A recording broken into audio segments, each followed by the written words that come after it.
Hello everyone, কেমন আছো সবাই? আশা করি সবাই ভালো আছো। আমিও খুব ভালো আছি। চলে এসেছি আরেকটি ভিডিও নিয়ে। আজকে আমরা পুরী থেকে ব্যাক করব।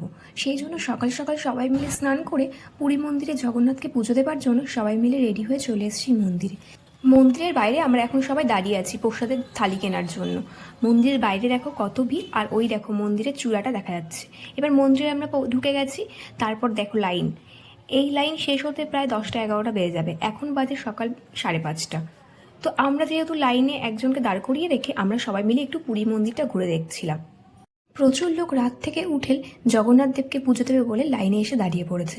আমরা যেহেতু এটা ফার্স্ট টাইম গেছি, আমরা জানতাম না যে এত ভিড় হয়, তো সেই জন্য আমাদের লেট হয়ে গেছে। এইটা দেখো একটা বজরংবলীর মন্দির, আর এই যে গেটটা দেখছো, এখানে হচ্ছে ভগবানের যে প্রসাদটা তৈরি হয় সেই প্রসাদের সব সরঞ্জাম এই গেট থেকে নিয়ে আসা ও নিয়ে যাওয়া হয়। আর আমরা একটু মন্দিরের পেছন দিকটাই চলে আসলাম। এটা হচ্ছে মন্দিরের ব্যাক সাইড, আর এই সামনেটা হচ্ছে মন্দিরের সিংহদ্বার। এখানেও ভীষণ ভিড় আর প্রচুর লোক, এখানে মানে কয়েক হাজার হাজার লোক। আমরাও এবার গুটি গুটি পায়ে মন্দিরের সিংহদুয়ারের দিকে এগিয়ে যাচ্ছি। এইরকম মন্দিরের সিংহদুয়ার, এখানেও প্রচুর লোকের সমাগম। আমরা এবার জগন্নাথ মন্দির থেকে কোণার্কের উদ্দেশ্যে সবাই মিলে রওনা দিয়েছি। গাড়িতে গান শুনতে শুনতে যাচ্ছি, খুব ভালো লাগছে গানটা। অনেক পুরনো গান, তোমরা কে কে শুনছো গানটা?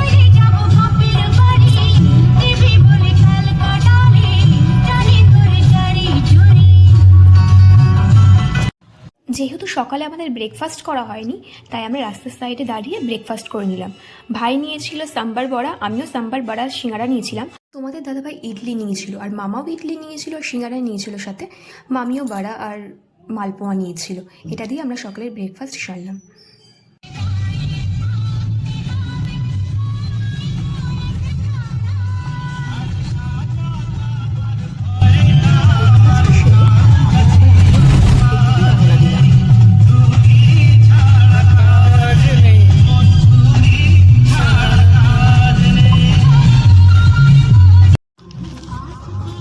এই জায়গাটার সম্পর্কে যেহেতু আমি জানি না, তাই মামা তোমাদেরকে বলবে এই জায়গাটার সম্পর্কে।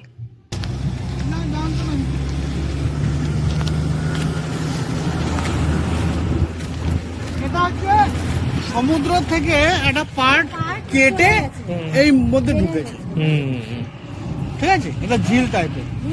ওই যে ঢিবিটা দেখতে পাচ্ছিস, ওর ওই পাশে সমুদ্র। ওইটাই সমুদ্র, ওইটাই চন্দ্রভাগা, ওইটাই পুরী, বুঝলা? এটাই পুরী। আমরা এখন আছি চন্দ্রভাগা বিচে। কোণার্ক যাওয়ার পথে চন্দ্রভাগা বিচটি পড়ে। এখান থেকে আমরা সবাই মিলে একটি করে সানগ্লাস কিনেছি, তারপর সবাই মিলে ডাব খেয়ে নিলাম। গরমের মধ্যে ডাবের জলটা খুব ভালো লাগলো। সেদিন প্রচণ্ড গরম পড়েছিল, আর রোদের তাপও ছিল চড়া। এবার সবাই মিলে চলে আসলাম কোণার্কের সূর্য মন্দিরে, যে মন্দিরটার কথা তোমাদেরকে এতক্ষণ ধরে বলছিলাম। মন্দিরটা হয়তো সামনে থেকে অনেকটা ছোট লাগছে, কিন্তু অনেকটাই বড়। আমি ফ্রন্ট সাইডের ভিউটা নিয়েছি, সাইড ভিউটা নেওয়া হয়নি। মন্দিরটা অনেক পুরনো হলে হবে কি, সামনে থেকে খুব সুন্দর লাগছিল দেখতে। প্রচুর লোক এখান থেকে যাওয়া আসা করছে, কিন্তু মন্দিরটার ভেতরে ঢোকা যায় না। আমরা এবার কোণার্কের সূর্য মন্দির থেকে বেরিয়ে পড়লাম। দুপুর হয়ে গেছে, দুপুরে খিদে পেয়ে গেছিলো, তো আমরা একটা রেস্টুরেন্টে ঢুকেছি। এখানে একটা নিরামিষ থালি অর্ডার করেছিলাম, যার মধ্যে ছিল আলু ভাজা, ভাত, পাঁপড় ভাজা, ডাল, চাটনি, আলু পটলের তরকারি, আর লাউ আর আলু দিয়ে একটা তরকারি। তো খাবারটা আমরা খেয়ে অতটা ভালো লাগেনি, তাই 1 প্লেট বিরিয়ানি অর্ডার করেছিলাম। সাথে 3 পিস চিকেন ছিল, 1 পিস আলু ছিল। খাওয়া দাওয়া করে আমরা এবার বাড়ির উদ্দেশ্যে রওনা দিলাম। তো আজকের ভিডিওটা এই পর্যন্ত। আমার ভিডিওটা তোমাদের কীরকম লাগলো কমেন্টে জানিও। দেখা হবে অন্য কোনো ভিডিওতে। ততক্ষণ ভালো থাকবেন, সুস্থ থাকবেন।